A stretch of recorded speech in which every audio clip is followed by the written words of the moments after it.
I think as an ASO manager, it should be a part of your like maybe not day-to-day work, but I mean, come on, like sometimes you actually need to check out what exactly you're working on. What does that store look like? What does Google Play look like? A lot of people are very focused on iOS and maybe didn't even check what Google Play looks like in the past 3 months, I would say that's a good idea to check out. Welcome to The Business of Fun, the podcast that pulls back the curtain on the industry's hottest games to find out what's going on behind the screens. We are going to invite mobile gaming experts to spill the tea on their game success, how they work, why they work, and what they've learned along the way. Here's your host, Jonathan Fishman. Hey everybody, and welcome to another episode of The Business of Fun. I'm your host, Jonathan Fishman, and today I'm super happy to be here with Anton Tatarynovich, who's also Senior ASO and Apple Search Ads Manager at Freeletics. How are you, Anton? I'm good. Thanks for having me.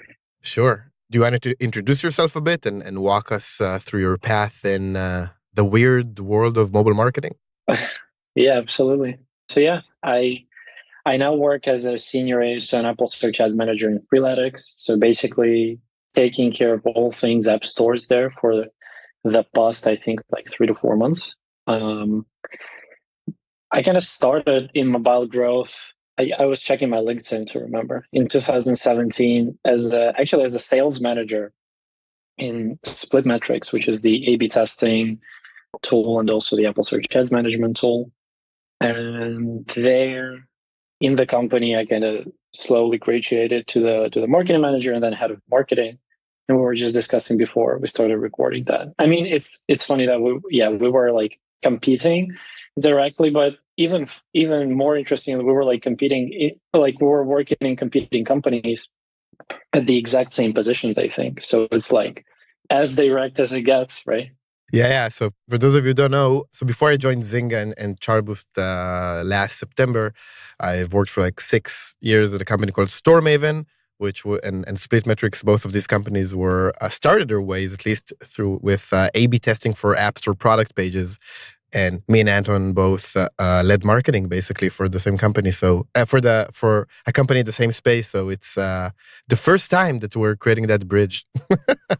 There you go. So yeah, that was Splitmetrics part, and then I moved to Germany and started working in the mobile growth agency called Feature in 2020, where I was working as an ASO consultant and then as a strategist, and after that, joined Freeletics after about like 3 years there. So that's my journey pretty much, and now we're here. Awesome. So I think there aren't many more people with that much that time in ASO and that much experience.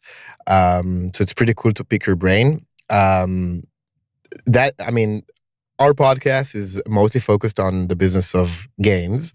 But I think, and I saw it many times in my days in StoreMaven, that there's a ton that brands can learn from games and games can learn from brands when it comes to mobile marketing on different pieces of it. So I think there's a lot that game ASO people can learn from your perspective. I want to ask you first, like, how do you view ASO these days, given how it evolved, and it evolved a lot over the past several years, and is it more strategic in your view? How do you view it? Yeah, that's a good question. I think it matured a lot, meaning that it kind of stopped being this kind of hack where you could go and play with keywords, play with A/B testing, and really kind of move the needle in terms of downloads. Now I think it matured to be a more kind of substantial part of the whole user acquisition function within companies. And because it matured, and because also the competition has increased by so much, like every year, like how many new apps are there? And ASO is not anymore that thing which just a few people know how to do. It's pretty well established now. So because of that, I think some things are changing within ASO itself. For example, like with keywords, with keyword optimization, I think there's like a law of diminishing returns in action, in the sense that like back in the day, it used to be that kind of high impact activity you could do. You could get into like top 10, top 5 search rankings for some important keywords. Now it's kind of harder to do because, well, a lot of people know how to do ASO at least on some level, and a lot of those positions are occupied by like established competitors and big apps or big games. So that's becoming trickier, and because of that, maybe conversion rate optimization is getting to the forefront, right? Like in terms of creative optimization, then also custom product pages, alignment with paid user acquisition, and things like that. And I think in general, there's also a lot of value to be found in ASO alignment with like performance marketing teams and maybe CRM teams and like activation people, because there is a lot of data that is housed inside those consoles with which we work as ASO managers. There is a lot of insight we could either collect and then share in terms of like learnings from A/B tests or just things we see on the app stores, or vice versa, like learning from what can be super effective on the like paid user acquisition side, and then like incorporating elements of that into our ASO strategies, primarily in creative, but there is a lot of data to be exchanged and a lot of insight to be exchanged. So yeah, I think just to kind of wrap it up, because it matured, I think within ASO priorities are changing.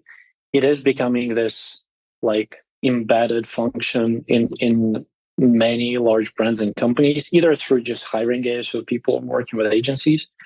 And yeah, I think alignment with other teams, alignment of ASO with performance marketing and others is really where there's a lot of value to be found. And I think a lot of companies are now experimenting with that. Yeah, I really agree with you. And I think, I mean, one thing that really caught my ear when you said is like, I mean, of course, everybody knows, or at least great teams knew for years that ASO should work hand in hand with UA. And I don't think it's like chance that a lot of even positions such as yourself, like connecting between Apple search ads and ASO is natural because the store with more and more placements and, you know, ads in the Today tab and of course, everything around how ASA evolved, you know, the work is it goes hand in hand. I mean, conversion rate optimization in the store, if you don't do it in ASA, you know, you're missing out on a lot.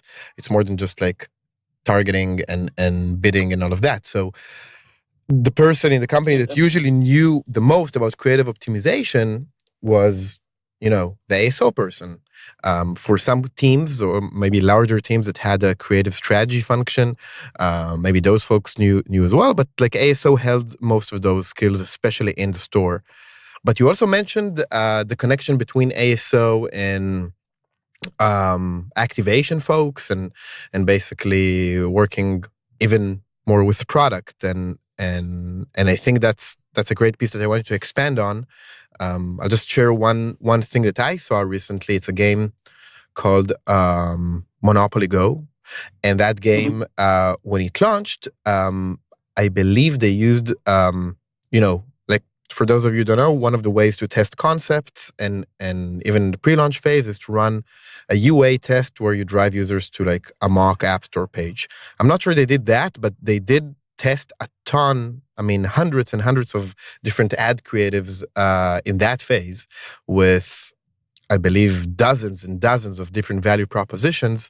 And I don't know, I'm not a part of that team, but it was pretty obvious they're testing out the market receptions for different mechanics within the game. So Monopoly Go ended up being a game that really resembles Coin Master. So it's a game where there's a monopoly board at the center of it, but there's a lot of different meta type of layers, such as attacking other people, you know, playing the game or stealing their cash, and of course building, you know, instead of a village, is actually building your city. So that's a result of a lot of creative testing that's led to a lot of those insights. So I think you hit the nail on the head in terms of like there's a lot of different functions that can enjoy from partnering up with ASO. Yeah, definitely. And there is so much data that is housed in the consoles, like stuff about uninstalls, are we seeing some spikes and uninstalls from certain like devices? That could be useful data as well.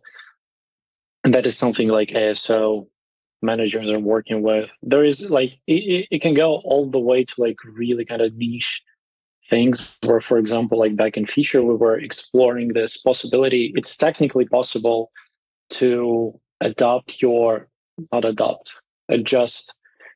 in-app kind of onboarding experience to the Apple Search Ads ad campaign where the user came from. So I think because of the setup, because of the technical setup of how Apple Search Ads works and their like ad attribution works, you can actually attribute to the user kind of like the company where he came from. And so, for example, if not the company, but the campaign is centered around, let's say we're a fitness app. For somebody, it's like workouts, like gym workouts. For somebody else, it's home workouts. You can kind of adjust the in-app experience to that, and then maybe also adjust the paywall. I don't know. It's I think it's very early days. Not a lot of people actually explored that. There seems to be some interesting technical details in that like possibility. So if somebody's up to the challenge to try and explore that and then share their learnings, I think a lot of people would be interested. But yeah, I mean, there's so much overlap and so much to learn from, especially with like paid user acquisition people. That's literally like, I mean, App Store is such an important part of the funnel. Whatever happens on the App Store impacts their KPIs as well. So Yeah, definitely. There were even entire games that were created from such a partnership and like testing from, in between UA and ASO, such as a few years back, I mean, it's still happening, but back then it was new. All the fake ads that showed like the pull the pin type of games and like things that didn't really exist within the game. And the market was so excited by all of these, and the data show that people really want that kind of games, that I think that it was Supersonic by Iron Source that started publishing entire games that just include those mini games that pull the pin type of thing. And there was another game called Save the Girl that were like top of the store back then. So yeah. Let me move forward to ask you, what's your process for like optimizing creatives on the store? And also another like follow-up question I have for that is like, is it the same process you think that for optimizing ad creatives? Should it happen hand in hand? Like, how do you view that?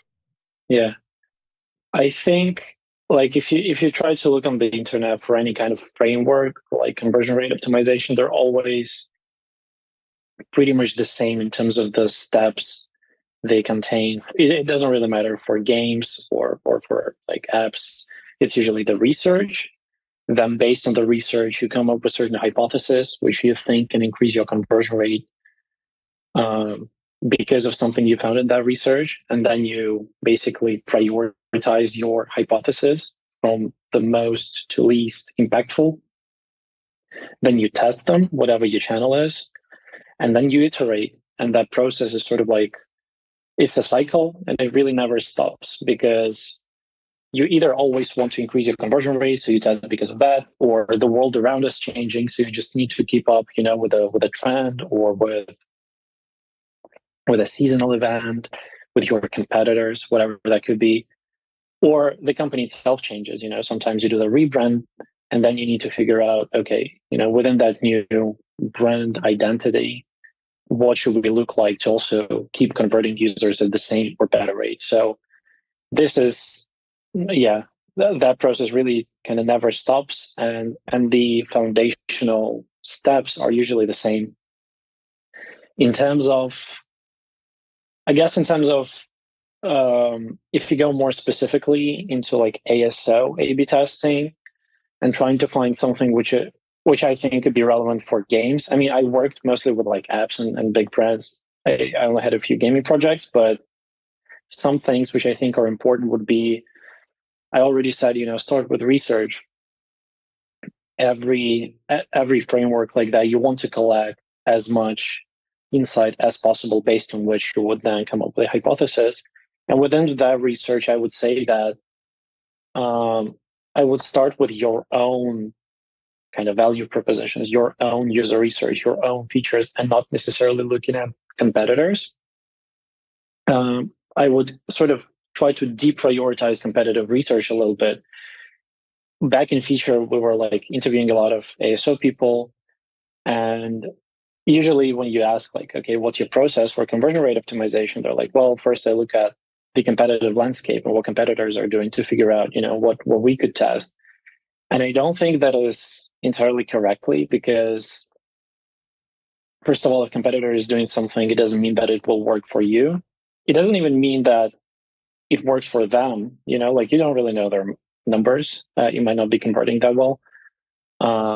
Your competitor might have like a stronger brand, a different kind of IP inside the game, whatever that could be. So that competitive research is important, but I would start with your own.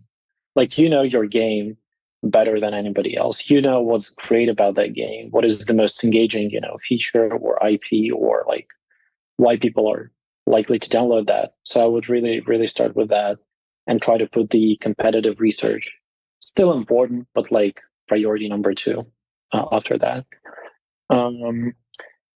Alignment with paid user acquisition, like we already touched on that, right? But I think for the majority of games, as far as I know, like paid user acquisition is such a big source of traffic. And so all of those users end up on the App Store or in Google Play.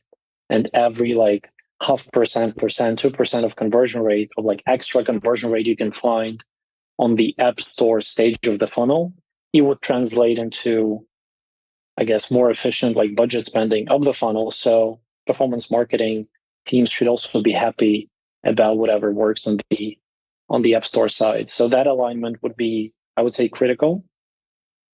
And depending on the proportion of traffic, meaning like how much organic versus paid is coming, I would even like increase that in priority if the majority of your downloads are coming from paid user acquisition. What else? I would say videos are probably more important for games than for apps, because I think the reason for that is, for the majority of games, the most unique and interesting part of them is, like the gameplay, what happens inside the game, how characters are moving, like, and that gameplay is best shown through the video, not through the screenshots. Like screenshots are static. You cannot really show dynamic interactions or whatever. For apps, it's not the case. Like if you have a productivity app, if you have like Slack, you don't really need a video. You can see everything from the screenshots, right? Versus for games, it would be actually a great idea to show that gameplay right away. And I think games, like if there is any app on the App Store where, like that you can technically use like not one, but like 3 videos. I've never seen 3 videos work for anybody, but I would bet that like if there is an app for whom 3 videos actually work, it would be a game. It would probably not be an app. So yeah, videos, I would prioritize them if I were a game developer. And I think final one, it's a little abstract, but I would say like if you think about conversion rate optimization, right? Like for apps, for games, doesn't really matter. Like you think about that new set of screenshots you want to do, and you are performing that research. I would go to the App Store and Google Play, and I would just spend like an hour just on the App Store, just searching, looking at competitors, looking at your own games, just looking at how App Store and Google Play works, because whatever you do should be native to that channel. And I will try to just do that and kind of, I guess, learn the context and just try to meditate on like, just listen to yourself, like what makes you click on a certain game and why you don't necessarily like tap on a different game. Usually we'll probably talk about that later, but usually there is something similar about the appealing versus not appealing, product pages. Usually they have like kind of short, snappy copy. It's usually right away easy to understand what the app or game is about. It's usually like the main value proposition is very clearly highlighted right away. It can be like a brand. It can be some incredible feature you have. Maybe some like really well-known IP inside the game. It's just obvious right away. It's really scannable. again, like if it's a game and the gameplay is incredible, you probably want a video just to show that, like right away. So I would just try to include that part of, just scrolling through the App Store in your research and trying to understand a little bit better what actually works and what does not work on the App Store. I think if more people did that, for example, like more people would have landscape screenshots on Google Play for apps specifically, because portrait screenshots are so small, yet almost every app has them, and you don't see the text, and it's like, well, maybe we should change something. So that kind of thing. But yeah, I mean, at the end of the day, like you need to test. That's why it's a cycle, as we already talked about. That's why you have so many tools for A/B testing.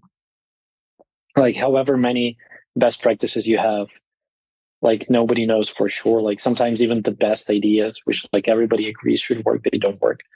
So take the best practices, do the research, and then just get good at A/B testing. Yeah, I think you touched on also something very, very important in general in marketing, but it's like try, and you said meditate about it, and that kind of clicked. But try to do, I mean, that kind of scrolling on the App Store. I mean, at some point, if you try to do it a few times, you'll start remembering it to do it in real time, and it would work. But the next time that you need an app, just be mindful of what's happening to you, because you're doing a ton of things at that moment, and your brain is doing a ton of things. First of all, you're getting into the App Store. If you're getting into the App Store and not clicking on an ad that got you there, your brain starts to recall things like, why did you search for that keyword? Even like maybe you saw a brand ad, and like start to follow this entire chain of what's happening in your mind, and you'll discover a ton of things. And then and it has to be an app or that you need. I mean, that you're actually going with intent to find a product, or if it's a game, to find entertainment and fun. But when it happens, that's when you can understand and identify naturally what's happening in somebody like yourself's mind when making that decision. And then you get into all of these insights. And I agree that if more people would do it, you would have better product marketing, better App Store marketing. Exactly. Yeah, you got to learn the channel, and it's also I think it's relevant for other channels as well. It's like why they say for TikTok, like when you do ads for TikTok, like don't make ads, make TikToks, because like it should be natural to the channel. It's similar with the App Store, like but to make it natural to the channel, you need to understand the channel first.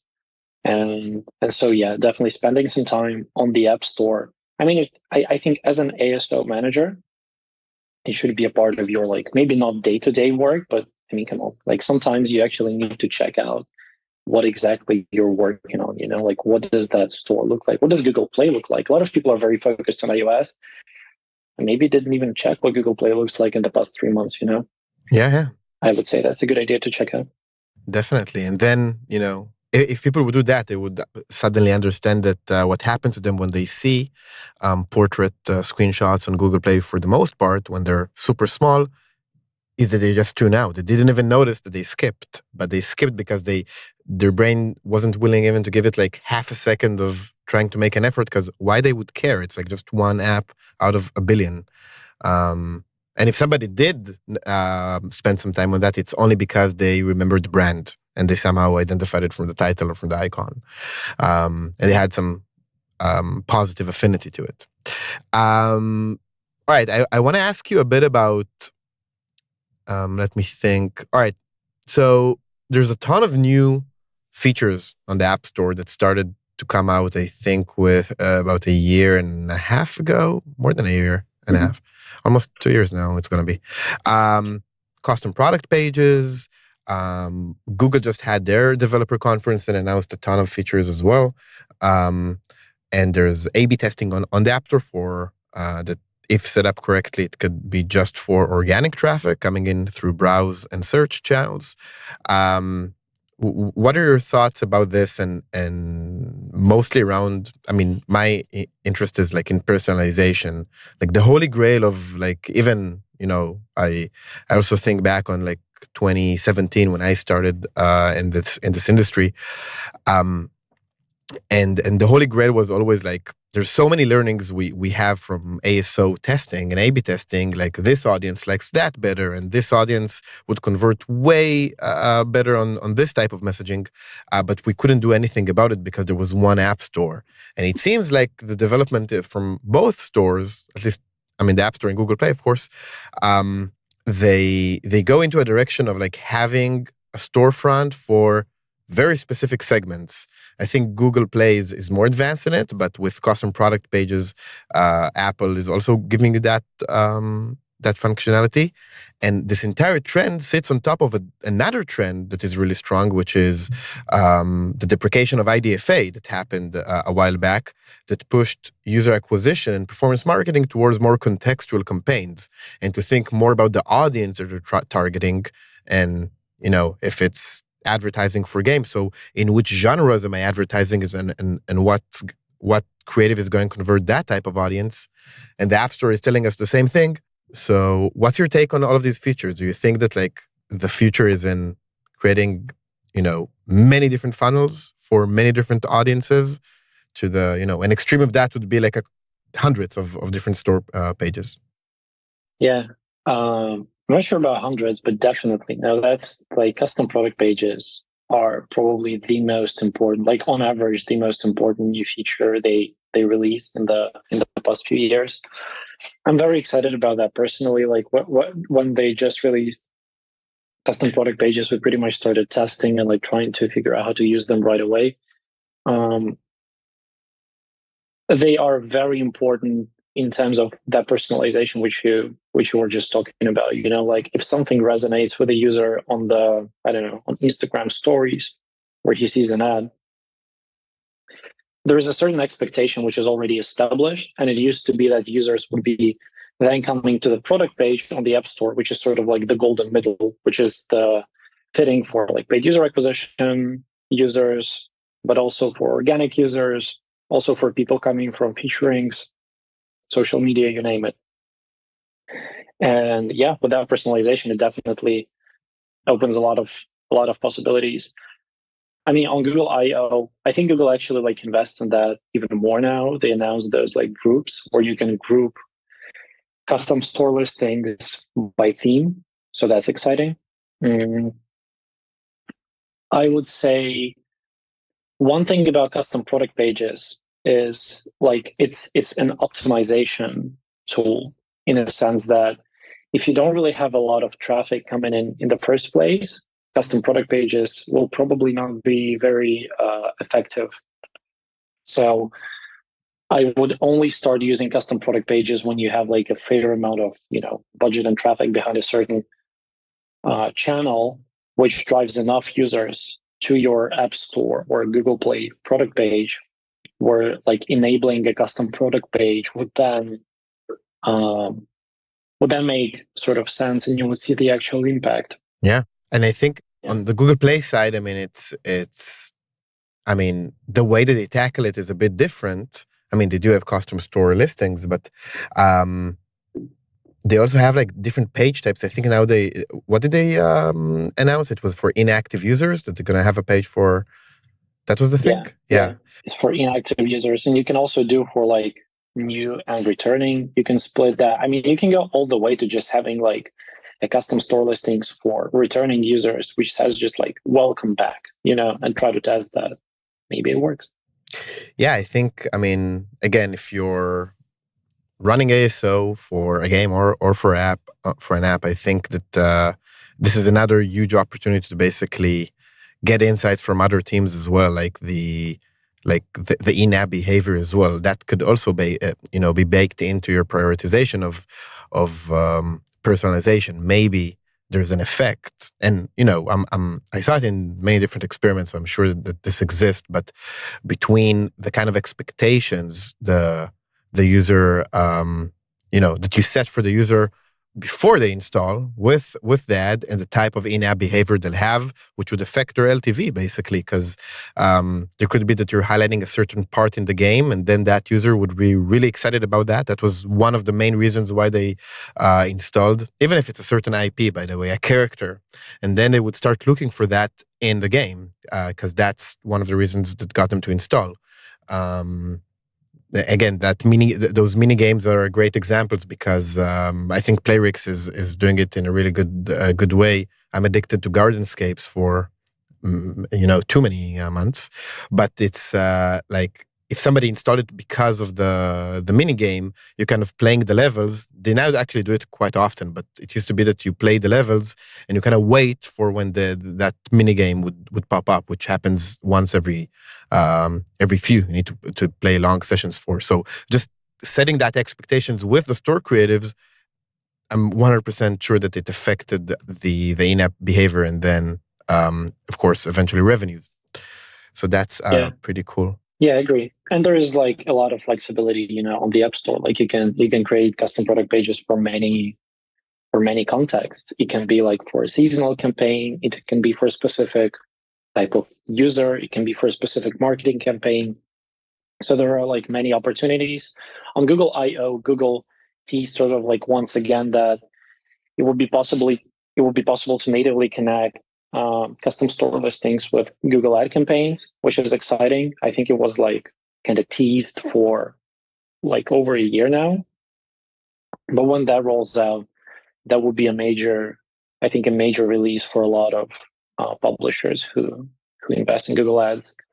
So yeah, definitely. Just one thing on custom product pages, I think like for me selfishly, I really, really like them because this is for all of the ASO people. Like this is, I think, the first time where you can actually get that bridge from ASO to performance marketing.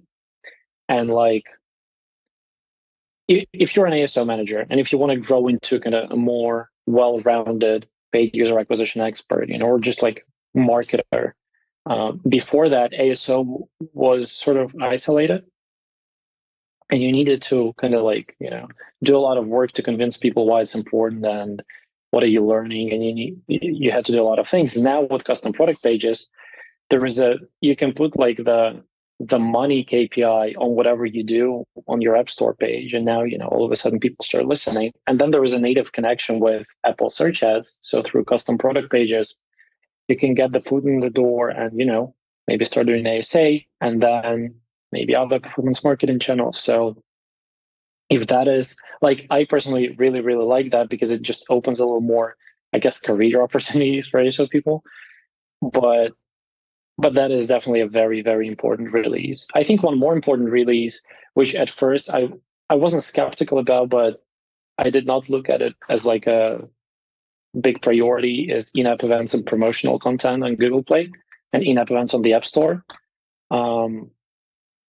We're doing quite a lot of them right now in Freeletics, and just by the fact that both companies, both platforms are really talking a lot about, to publishers to do more of those in-app events and promotional content. On the App Store, you start seeing in-app events being picked up and turned into featurings without even a featuring. So the editorial team just like can take your in-app event card, and if it's important or big enough, you can actually get featured through that. In Google I/O, there was a slide, I think, where they were talking about like quality metrics for apps. And one of the signs of high quality apps was kind of constant, fresh promotional content released on Google Play. And so I think if you do more of that, it could potentially influence your chances of getting featured, of getting higher rankings and whatnot. So that actually seems to be way more important than I thought at first. And it's also a really, really good feature, an easy feature to use because it doesn't really require a lot of investment. Like it doesn't take a lot of time to set those up. If you have a big marketing campaign, you can just take and rework some of that copy, some of those creatives, and submit them in 15 minutes to the App Store and get extra visibility and potentially get featured. So those seem to be pretty important, even more important as the time goes. And yeah, you mentioned, A/B testing on the App Store. That one, I'm like, yeah, not very happy about.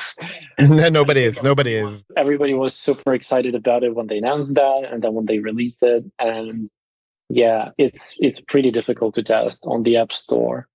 It's a great idea. It just doesn't really work very well. Yeah, it actually, for everybody that listens, we have here me and you that know, something about A/B testing and getting it right, and it's super difficult, people. I mean, it requires way more data science that you would expect. I mean, I didn't come from that background, so I didn't expect that, but it requires so much complexity and data science to take into, to run a proper A/B test, and take into account the App Store environment and all of that. And that's why companies such as StoreMaven and Splitmetrics emerged in the first place. But Apple just, it doesn't seem they're planning to put in the investment needed to get it right. And I think that resulted in a lot of people trying it out and getting bad results, just results they can trust, because the test wasn't properly run. And it just requires a lot of expertise that, it's not that, of course, it's Apple. They can nail it in a very short time if they decided to, but it's just, I think they have a lot more work to do to gain trust from developers and trusting the results, which is the main thing. Even that fact that they kind of like pause tests once you uploaded a new version, and they didn't decouple that feature. So every time the development team wanted to push an update, it would stop the A/B test and everything would be ruined. So super frustrating. Yeah. There are many questions to that. I mean, all the way to just not being able to run more than one test at a time, or if you run one test in many markets, you can now split the results by country. There is WWDC coming in June, so maybe something will be announced and the feature will be improved. But definitely, if you compare that with Google Play's experiments, it's just plain worse. Like, it's harder to use and it's harder to get a good result. Yeah, I wanted to ask you like one last question, because we're it's super fun talking to you. We are slightly running out of time. About AI, because why wouldn't we talk about AI? Everybody's talking about it, and there's there's more conversation about AI that are gimmick, but I think in ASO there are two really, I mean, at least in the pace that it's developing, two really interesting use cases that first Google just announced in that developer conference, the I/O conference, that they're gonna roll out or experiment with a feature that writes for you the short description and the long description. And of course, Midjourney and all of the art generative AI that creates text to image. It's not there yet, but the pace, but even trying to remember how it was like several quarters ago, now it's like it's a completely different ball game. So I can imagine how, like in a year or 2 years, the ability of these models to create screenshots that don't actually, come from nowhere. They come from your own gameplay or something like that. It would be a possibility, but going back to these days, like today, do you think that ASO people need to leverage AI? And if so, for what? Could even be the competitive research that you mentioned of like letting AI summarize like 1 billion reviews from your competitors and stuff like that, or your own reviews. Yeah, I agree. AI is definitely like really, really important. I'm not a big fan of the creative work it does, the way it kind of can write the text or create an image. I've never seen a text which was like written by AI and then you wanted to use that. Like all the time, you just want to rework that. So the creative part itself, I'm less bullish about. I like the use case for kind of rewriting and just creating a lot of, for example, a lot of variations for like a short description, maybe to get inspired or maybe to actually, try and test them.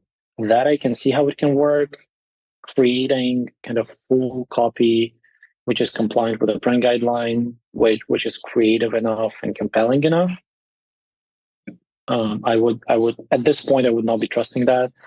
With creatives as well, I think with like images. It's good to get some inspiration from it if you want, but not to create actual screenshots. Where I'm really bullish on it is, I think, the reporting part. So I tried it out a few times and it worked really well. If, for example, in your company you're doing like, I don't know, monthly reports or weekly reports, if it can, based on the data and the prompt, it can create like a pretty coherent textual, monthly or weekly report, especially for agencies. I think it's big. Like I know, kind of having worked in the agency before, how much time goes into reporting. That time can be like cut in half, if not more, by using AI, because a lot of that work is kind of, I would say, like technical copywriting. You turn data into words. So that's where it can really excel. I'm pretty excited to try out the, like in ChatGPT, they have the plugins plugins and code interpreter where you can connect it to data and process data with it. I think Google announced something like that in Sheets coming up as well. That is pretty exciting. So I think reporting would be one. I tried it out for keyword optimization as well. I think if prompted correctly, it can deliver some pretty good results. For example, for Google Play, if you want to increase density of a certain keyword without kind of harming the legibility and kind of grammatical correctness of the full description in many languages all at once, like AI can do that pretty well, because once again, it's technical. It's not very kind of, not a lot of people read those texts. It's more for the algorithm. And so far, to me, it looks like AI is doing a pretty good job. I'm running some tests now. And hopefully, yeah, if it works out pretty well, I'll continue using AI for sure in some shape or form. For everybody, I would definitely just advise to get familiar with it. There is a lot of like hype going on right now. Not all of that is true, obviously, but it is here to stay, and it's good to just familiarize yourself with the tool and see how it can be applied. For me, yeah, right now I see it that it can do a really great job in like reporting and keyword optimization. Yeah, I'm with you. Yeah. I think that it's basically, I mean, the thing I fear from, and I don't fear AI, but the thing I fear it will do to people is that it, if being used too extensively, like I'm imagining like a few years down the road, and you just let it do the thinking for you, it would basically it would ruin something very important to creative people, which is the ability to think, which is a muscle that you have to develop again and again and again. So I really like any use case that AI has to amplify the creative process humans have and are running through anyways. So when you said like creating variations of stuff, that's amazing, because it really accelerates and your creative process, and it shortens the time it takes you to come up with ideas, because you have that machine that allows you to look at something from a billion different perspectives and points of view. But I'm with you. I won't trust. I won't. Let me rephrase it. I won't outsource the creativity of these kind of things to an AI. One, because again, it would ruin or slightly degrade your ability to be creative over time. And two, where's your competitive edge? I mean, if you're using a model that everybody else is using, and everybody would use it. Let's say everybody uses Google Play AI feature to write short descriptions. Then how can you stand out? Everybody's using the same type of model, and to create a competitive edge, you have to use something, or to exercise, or basically go through a creative process that other people don't go through. And that would inhibit that ability. So I'm Yeah. right there with you. To be honest, I'm not scared about that. To be honest, like I'm not scared about it doing very good, like creative work, because so far, at least so far, it just doesn't. The most creative things are usually, they're somehow like in the zeitgeist, and they're unexpected and surprising. And that's kind of the core of creativity, right?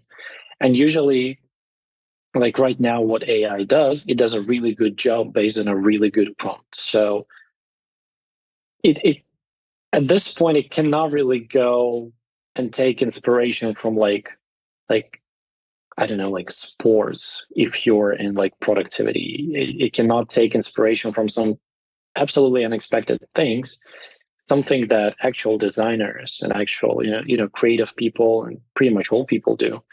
Now, I think there's something to be said about like, there are a lot of designs on the App Store which are not necessarily creative, whereas like a headline UI on a plain background. AI can do that, but if that's the level of creativity we're talking about, it's already there. Like so many apps are doing that. The competitive edge is in actually working close with like really good designers, really good copywriters, coming up with something that speaks the language of your audience, something that is appealing, surprising, channel native, as we discussed already. Like it works really well within the App Store. It works really well in alignment with your like other marketing campaigns and whatnot. So yeah, I'm not. I think that good design, good copy, just working close with a creative team is a massive competitive advantage. It's always been a competitive advantage, and it'll continue being so. Like I'm not very worried about AI taking over all the creative work. I will send all of our listeners to your fantastic website that AI didn't build, I hope. Right? You designed it. You can judge by the bad web design that I built. I love it, man. I love it. It's I also want a website like that. It's so simple and structured, and in a world where everything is so polished, I just love this type of design. Well, it's just. Thank you. It took a lot of time to make it. Anyway, there's a website that Anton created called 41 Screenshots. I think it has more than 41 right now, or it's exactly 41.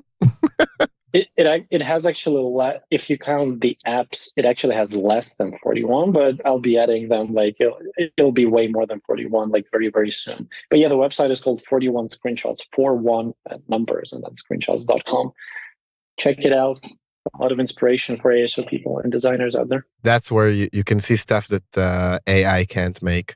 Cool. So if folks want to reach out to you, should they reach out on LinkedIn? That's the best place to find you? Exactly. Yeah, you can either go to LinkedIn, Anton Tatarynovich, I'm there, or you can go to 41screenshots.com and there's a link at the top. You can click through. There's also my LinkedIn page. So yeah, I would be very happy to connect with everybody, talk about marketing, ASO, exchange learnings. Awesome. Yeah. Cool. That has been a pleasure. I really enjoyed talking with you. And that's it for today. I'll talk to you soon. Thank you so much. See ya. That's a wrap on this episode of The Business of Fun. To learn more about Zynga and Chartboost and how we can help you on your mobile gaming journey, visit chartboost.com. Don't forget to hit that subscribe button on Apple Podcasts, Spotify, Google Podcasts, or wherever you get your podcasts so you never miss an episode.